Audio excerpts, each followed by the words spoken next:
et bonsoir à toutes et à tous. La mini-conférence que Mylène Pardouane et moi-même vous proposons s'inscrit dans le cadre des activités du projet de recherche Urbaphone, Villes et Sons, financé par Nantes Université depuis 2025 pour une période de 3 ans.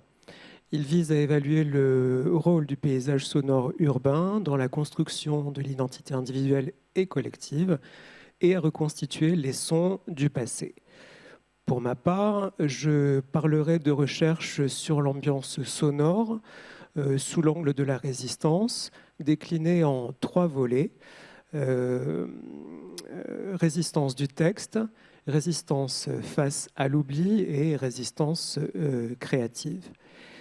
Et je prends appui sur un récit de voyage écrit par Jérôme Münzer dans les dernières années du XVe siècle. Alors, quelques mots à propos de ce Jérôme Münzer. C'était un médecin allemand qui vivait à Nuremberg, qui est né, on ne sait pas précisément quand, entre 1437 et 1460, et qui est décédé en 1508. Or, en 1494, Nuremberg fait face à une épidémie de peste, et donc Münzer décide de quitter la ville avec 3 compagnons le 2 août. Ils traversent la Suisse, la France, l'Espagne, le Portugal, puis ils reviennent à Nuremberg le 15 avril 1495. Et le récit de leur voyage est consigné dans un ouvrage qui est rédigé en latin et qui s'intitule Itinerarium. Alors, il y a des traductions qui existent en français et en espagnol, et je citerai le texte à partir de la traduction française de Michel Tarrer, qui date de 2006, et également à partir du texte latin de 2020.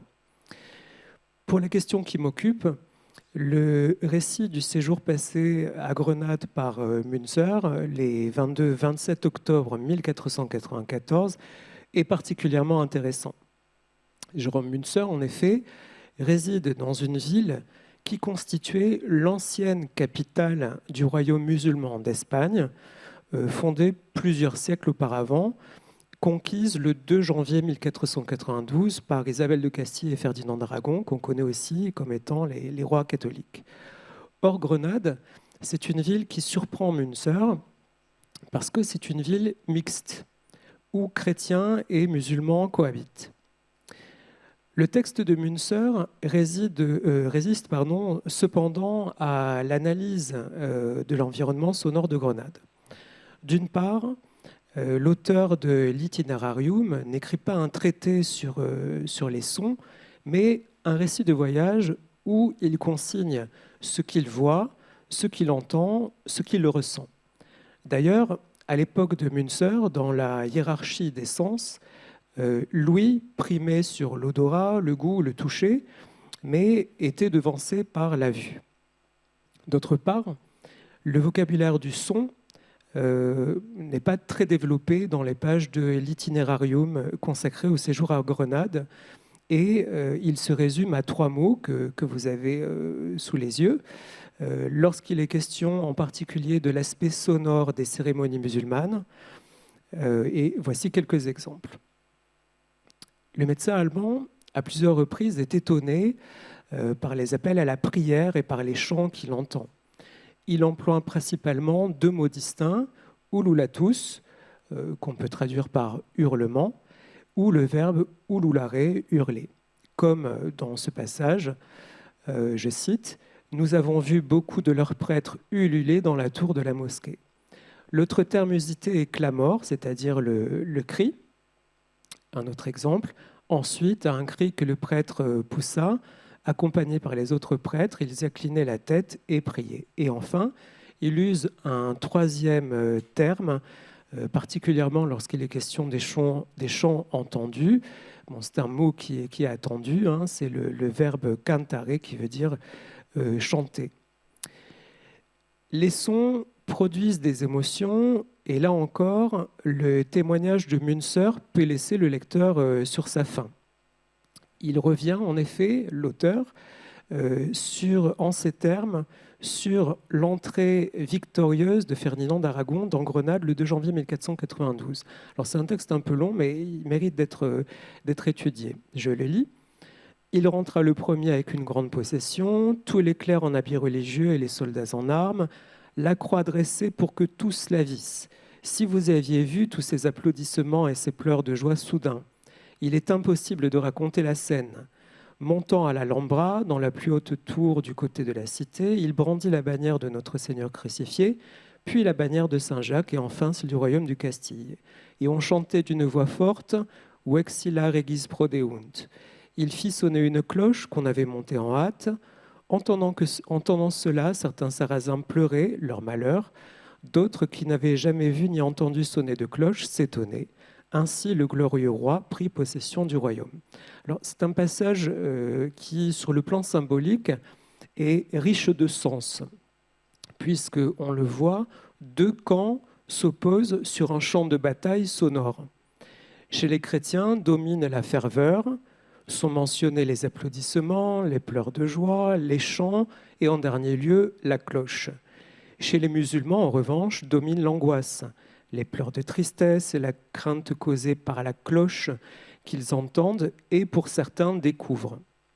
Et la bataille est vite gagnée par les chrétiens, leurs chants et leurs manifestations et surtout le son de la cloche s'imposent, reléguant à l'arrière-plan les sons produits par les musulmans.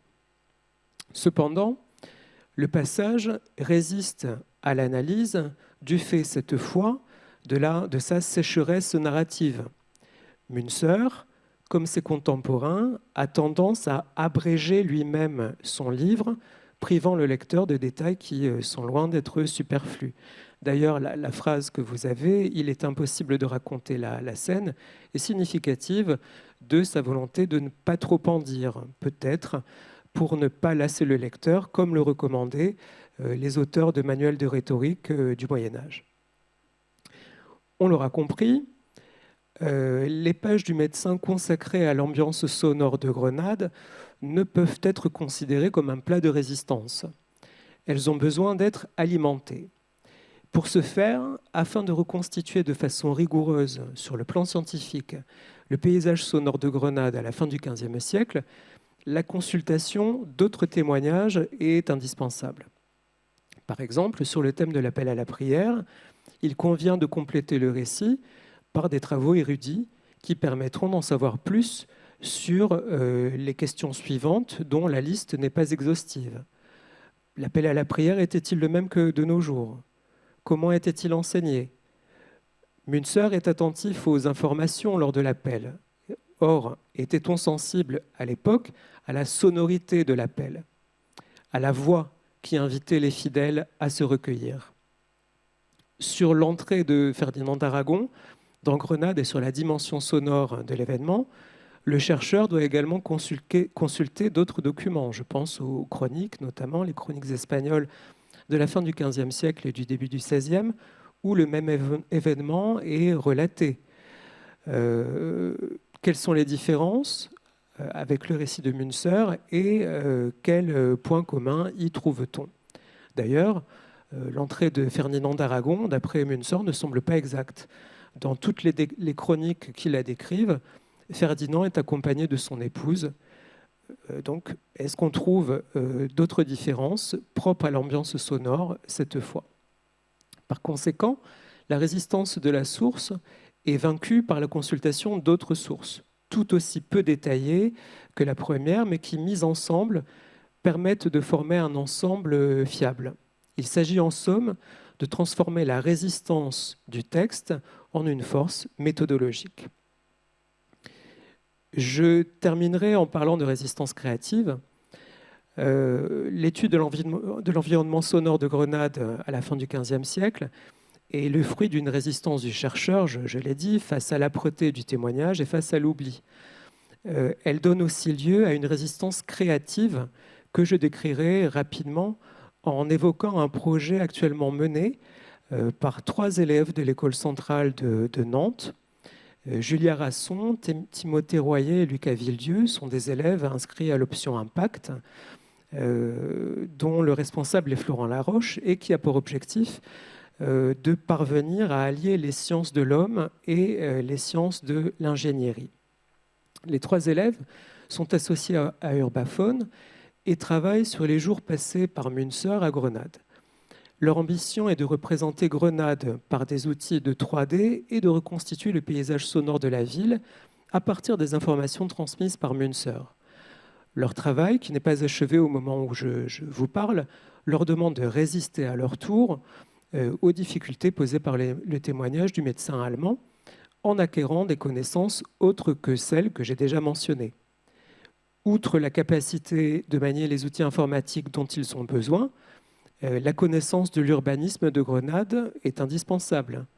Quel est l'état de la connaissance actuelle à propos de l'architecture des maisons construites alors? Que sait-on des rues de la ville, notamment de leur taille? Un sujet important du point de vue de l'acoustique. On le voit, il ne s'agit pas d'imaginer quelle a pu être l'ambiance sonore de l'époque, mais de la reproduire le plus fidèlement possible, à partir de sources fiables. Leur initiative témoigne de la nécessité de mobiliser les moyens technologiques actuels afin de résister à l'oubli et au passage du temps. Je laisse maintenant la parole à Mylène Pardoen, qui nous fait l'honneur d'être là ce soir. Donc au-delà de la résistance, on va avoir le sensoriel comme vecteur.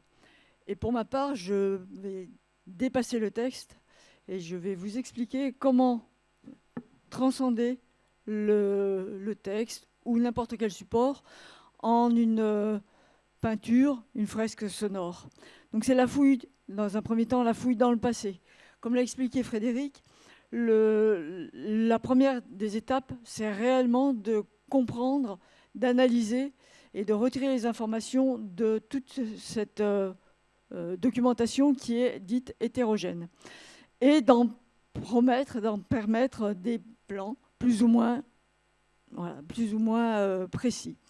Pour ce faire, après le passé, je chausse une deuxième casquette. La deuxième casquette, c'est celle de la fouille dans le présent, puisque ma spécificité en tant qu'archéologue du paysage sonore et archéologue du patrimoine sonore, je vais chercher dans le présent les sons du passé qui y sont encore.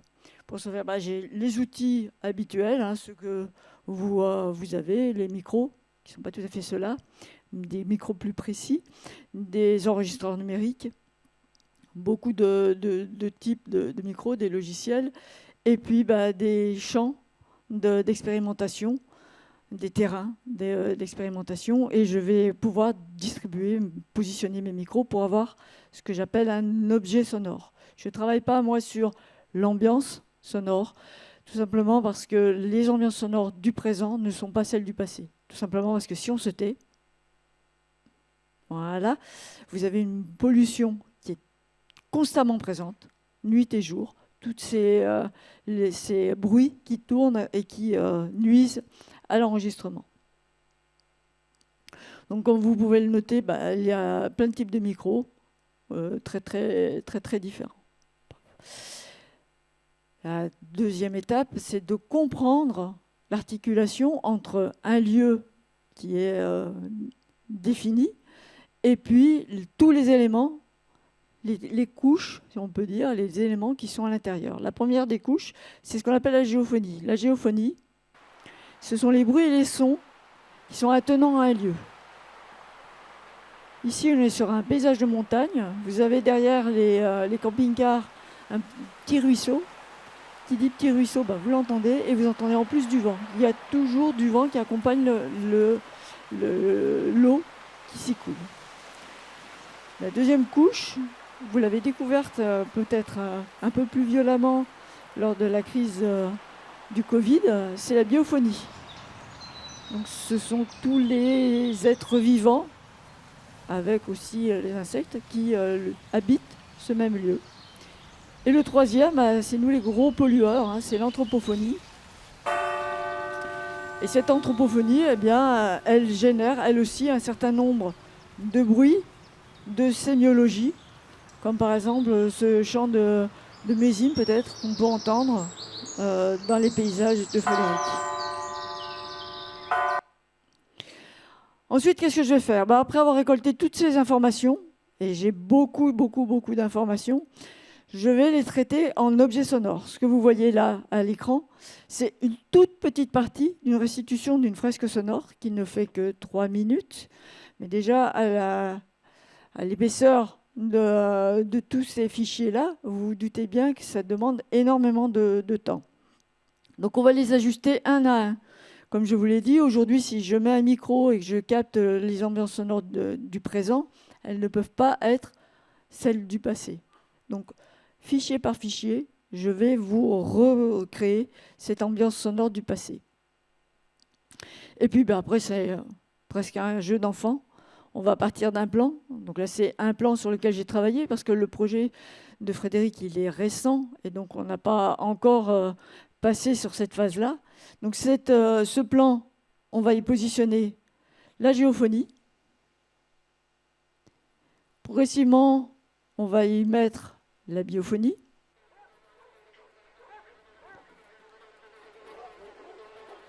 Et pour terminer, l'anthropophonie.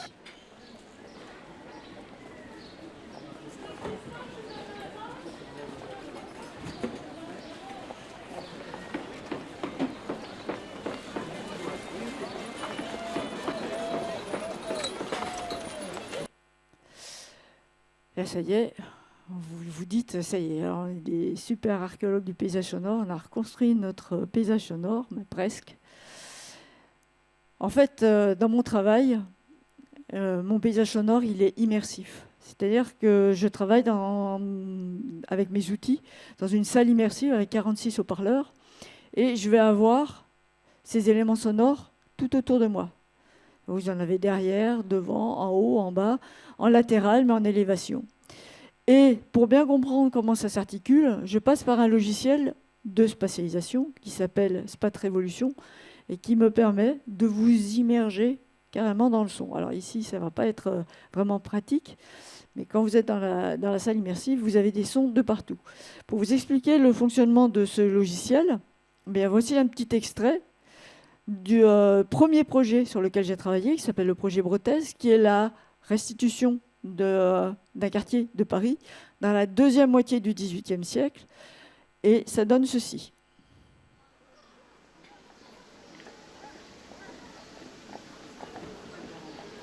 Donc vous voyez apparaître les petites bulles qui sont pour chacun d'entre eux un fichier son.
Donc, comme vous avez pu le remarquer, cette restitution,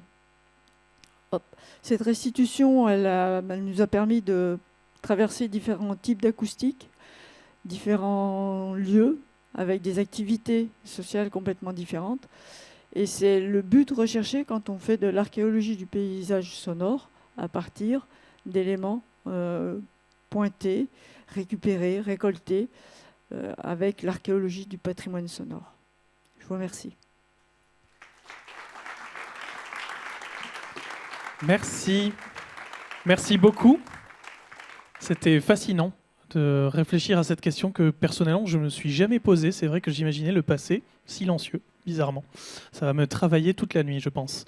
On a encore bien 8 minutes pour se poser des questions. Est-ce que quelqu'un a envie de poser une question à nos intervenantes et intervenants? Oui, je vois une main qui se lève ici. Bonsoir, merci beaucoup. J'ai une question pour Mylène. Enfin, en fait, j'en ai 3. Je voulais savoir quel type de commanditaire pour quel type de commanditaire vous travaillez, combien de temps ça vous prend un projet, et enfin, est-ce que vous utilisez l'IA sur la partie son du passé? Merci. Alors, pour la première question, les commanditaires, ça peut être les musées, les lieux patrimoniaux, les équipes de recherche.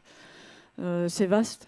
J'ai sans doute pas fait tout le tour parce que j'ai pas mal de demandes et essentiellement, c'est les musées qui demandent actuellement parce qu'il y a une grosse part scientifique et quand on présente un paysage comme ça, comment dire, l'humus scientifique, il est vraiment là.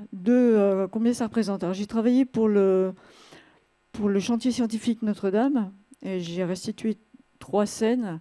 Donc pour une scène qui fait 4 minutes, ça représente à peu près 500 heures de travail dans les recherches.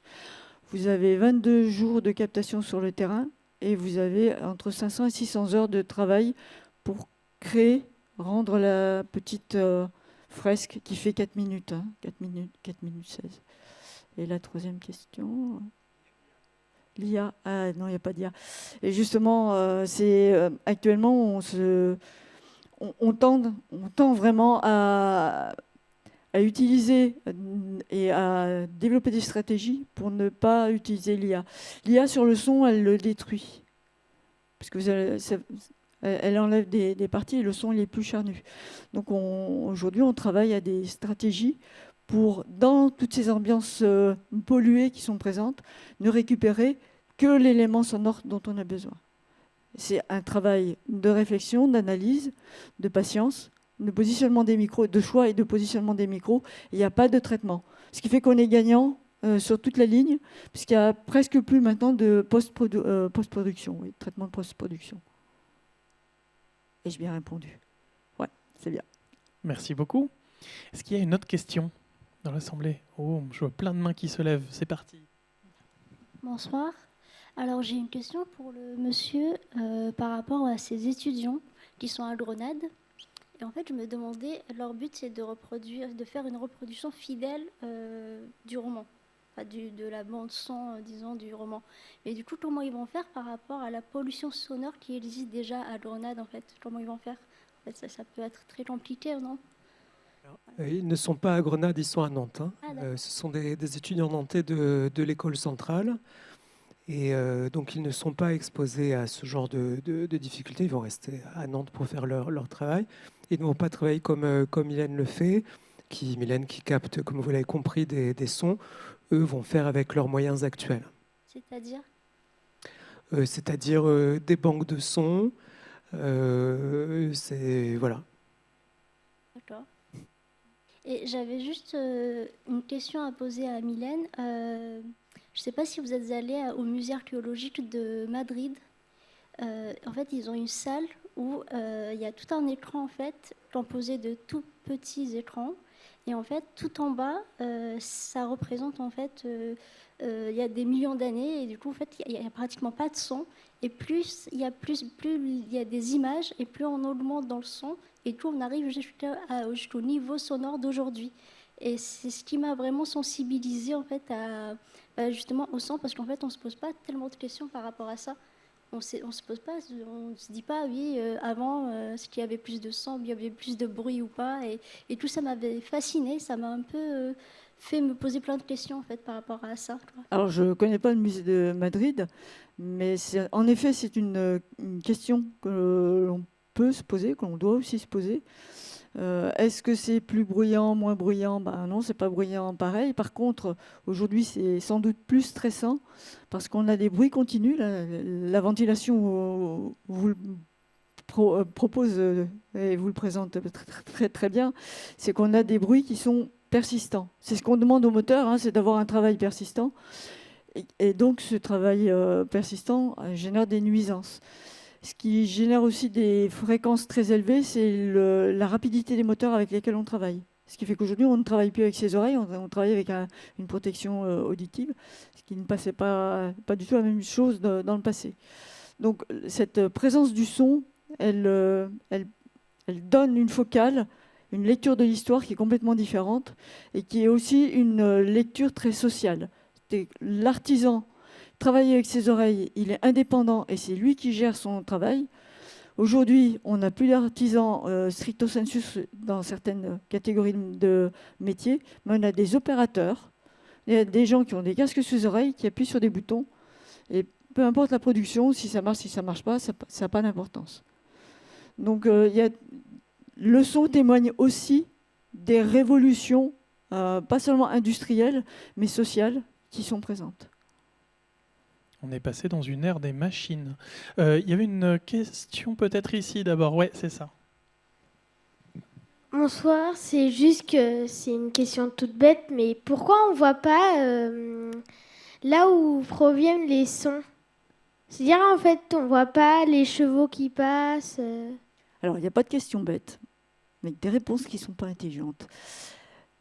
Quand tu as un visuel et que tu tentes de l'écouter, tes yeux, systématiquement, comme c'est le premier de nos sens, ils vont s'attacher à ce qu'ils voient et il va diminuer ce que tu entends. Le but de mon travail, c'est de travailler sur ce que j'entends. Donc, il n'y a pas de chevaux et il n'y a pas de personnages. Mais si vous avez fait attention, il n'y a pas de voix non plus. Donc il n'y a pas de voix non plus parce que je ne sais pas comment ils parlaient dans le passé, quels étaient leurs accents, comment ça chantait la langue. Et donc vous avez ce qu'on appelle de l'oralisation, c'est-à-dire quelque chose qui vous montre, qui vous fait percevoir qu'il y a du monde, mais vous n'avez pas des bribes d'échange. Sinon, il faudrait aussi des traducteurs et ça serait compliqué. Merci. On a le temps pour une dernière question. Ici, je vois. Ouais. Bonsoir et merci. Et encore, l'importance du son, en fait, c'est... Excusez-moi, j'ai un peu l'émotion. Vous parliez du fait qu'on ne pensait pas au son archéologique. Et pourtant, le son, il est très présent. Et le travail que vous faites, il est à la fois d'une véracité scientifique importante et en même temps, c'est de la fiction. Et j'ai plusieurs questions. Donc, il y a la notion d'auteur pour vous en tant que scientifique et en même temps artiste. J'aimerais aussi connaître, pour moi, le paysage sonore. La première écoute, c'est Luc Ferrari avec Les Presque Rien. Et j'aimerais connaître votre écoute à vous de ce travail-là. Et ensuite, quand vous avez montré notre parcours, j'ai trouvé ça assez incroyable de l'imaginer comme un jeu vidéo qui marche super bien. Et là, on comprend encore, parce qu'on ne s'ennuie pas, on fait notre parcours et on n'a besoin de rien, quoi, en fait, ni de paroles et autres. Et ma question, elle revient à la notion d'artiste et de votre position par rapport à ça. C'est-à-dire que si on le décale et qu'on l'amène, non pas dans le musée, mais dans un milieu artistique ou bien dans le jeu vidéo, ce monde-là, est-ce que vous seriez partant, en fait, pour ça? Voilà, c'est votre position aussi en tant qu'autrice. Alors moi, je suis scientifique avant toute chose et j'explique toujours que sur les fresques que ce soit pour un musée, pour Brettaise, pour Notre-Dame. La part de création, c'est juste la narration. Tout le reste, c'est vérifié scientifiquement. Et ce qui fait que ce que je vous donne, ça passe bien à chacun d'entre vous de façon très individuelle, c'est que j'ai quelque part banni l'émotion de ce travail-là. D'accord ? Un artiste, il va donner son émotion. Moi, j'ai tout calculé quelque part. J'ai fait ça assez froidement. Et que la part d'émotion, c'est juste ces 3 minutes de narration que je vais vous raconter une histoire. Là, je suis créateur. Je ne suis pas vraiment auteur. Je suis créateur juste sur la narration. Tout le reste, j'ai constaté, il y a ça. Il y a ça. Et de tout ça, je tire une carotte et je vous la donne à écouter. Je ne connais pas le travail de l'auteur que vous me dites. Alors j'ai un peu des difficultés à parler dessus. Je ne me souviens pas de la 3e question, mais on a déjà explosé le compteur. Est-ce que je peux avoir la 3e question ? Je vous laisserai en parler après. Ouais. Désolé. On arrive à la fin du temps de cette présentation. Encore un tonnerre d'applaudissements pour nos intervenants, s'il vous plaît. Merci.